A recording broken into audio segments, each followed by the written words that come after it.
Well, she sounds pretty excited. As well she might, William Hague. Is it not a pretty disastrous night for the Conservatives and indeed for your mentee, Rishi Sunak?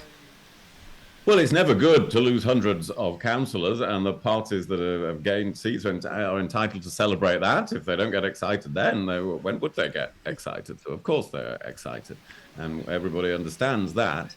But I've been reacting to local election results for about 40 years now. And these are in the middle of the range of, extremely bad results or extremely good results that I've seen over all that time. They don't really tell us who's winning the next general election. When I was leader of the opposition in the year 2000, I won by 8 points clear of the Labour Party. And Labour's lead in these elections, from the analysis that's been coming in this afternoon, is 9 points. So I can warn them not to take that for granted. There's lots of warnings in here for the Conservatives as well. That they've got a lot further to go before the next general election to improve their position. But it doesn't show an overwhelming situation. It shows politics is still more competitive than we might have thought 6 months ago in this country.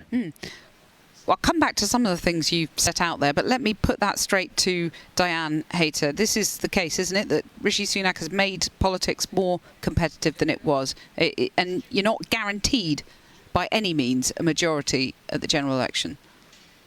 And nor should we be guaranteed it at this stage.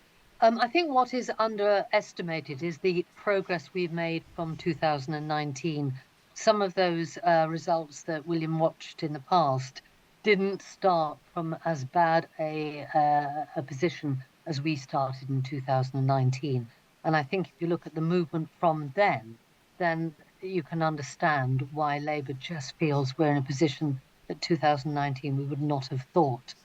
The other thing is that I'm afraid, and I feel sorry for Conservatives having to sort of mention Sandwell. I think we're now only got 42 out of 44 seats for Labour, and the idea you claim too that I think that the Tories won there is silly.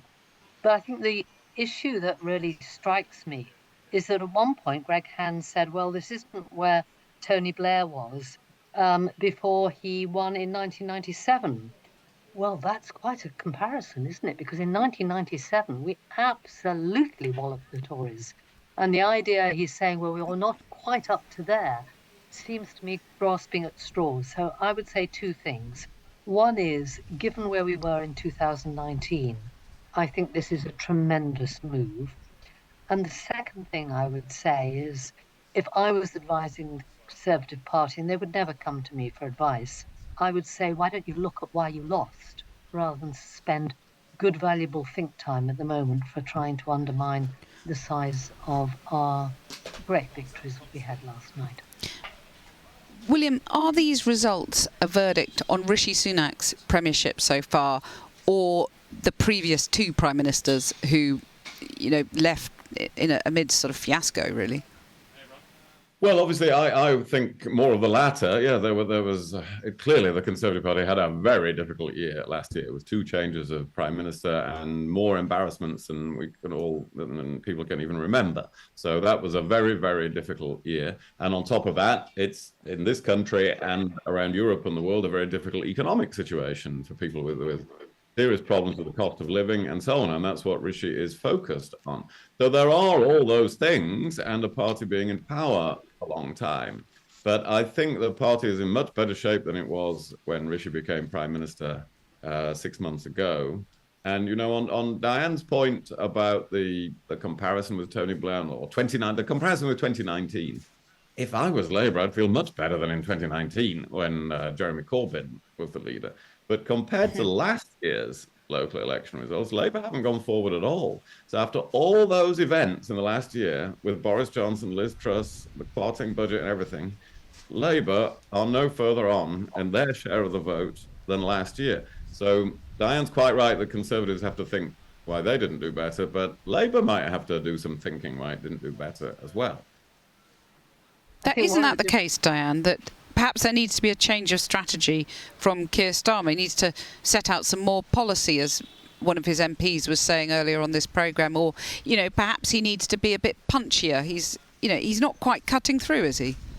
Well, I don't like disagreeing with William on this because I know he always plays very straight bat. But actually, what I think that the big move this time is where we picked up those votes rather than the percentage figures. I mean, we have made real progress in areas that had felt a bit like no-go areas. It is about places like Bracknell, where we went from 4 seats to 22. Extraordinary breakthroughs in Swindon, in Plymouth.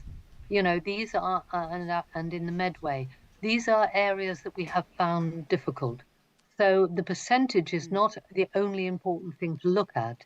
It's about where we're turning round support. And I think that these areas show that Keir's steady as you go, perhaps, but absolutely, wanting to govern with integrity and openness and clarity. I think it is cutting through.